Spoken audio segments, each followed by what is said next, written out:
I'm Stephen Slater. I'm Commercial Services Director at RMT Accountants and Business Advisors. So if you're thinking about exporting or selling abroad, here are some tips for you. Tip number 1, make sure that you understand the VAT rules to do with the country that you're selling to. So if you're selling from the UK to an EU country, then make sure you understand what your obligations are in the UK for reporting what you're selling into the EU. Tip 2, if you're selling abroad, then you need to consider the currency that you're selling in. If you're selling in UK sterling, then you're not risking yourself to exchange rate fluctuations. Tip 3, if you're selling abroad, then you need to consider whether withholding tax is going to play a part in what you're doing. Withholding tax is where overseas governments put rules in place that mean overseas companies would have to deduct tax for any payments that they make to you. Tip 4, permanent establishments. Now, when you start to trade with overseas countries, if you have somebody on the ground and have a fixed place of business, then you might be creating what's called a permanent establishment.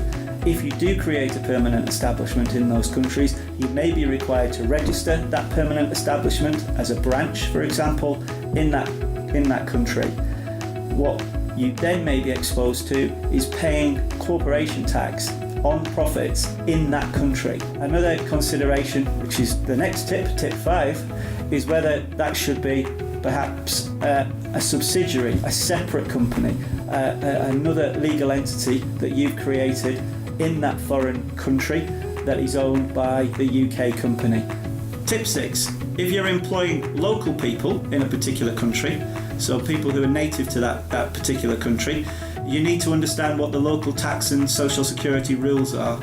And this can have quite a profound impact because in some countries, especially some in the EU, their taxes that are similar to national insurance in our country can be 3 times higher than what we pay here in the UK. So that can have a material impact on margins and profits that you might be making. Tip 7, if you're sending UK staff abroad to work abroad, then you need to help them to understand what the tax treatment is on the money that they earn, because that can be very different from what they earn in the UK. Tip 8, if you are deciding to set up a separate entity, a separate limited company to trade in that foreign country, then make sure you talk to your accountant about any anti-avoidance rules that might be in place that could impact on you. Tip 9, talk to UKTI. You need to have a relationship with UKTI if you're going to be selling abroad or considering selling abroad, because there's so much support that they can give you around understanding new markets and opportunities that might exist in those new markets. So always talk to UKTI as part of your plan. Tip 10, make sure you engage with the right professional advisors who can support you in your exporting campaign. Make sure that your accountants and your lawyers are conversant with exporting and the rules and the regulations that you need to be aware of.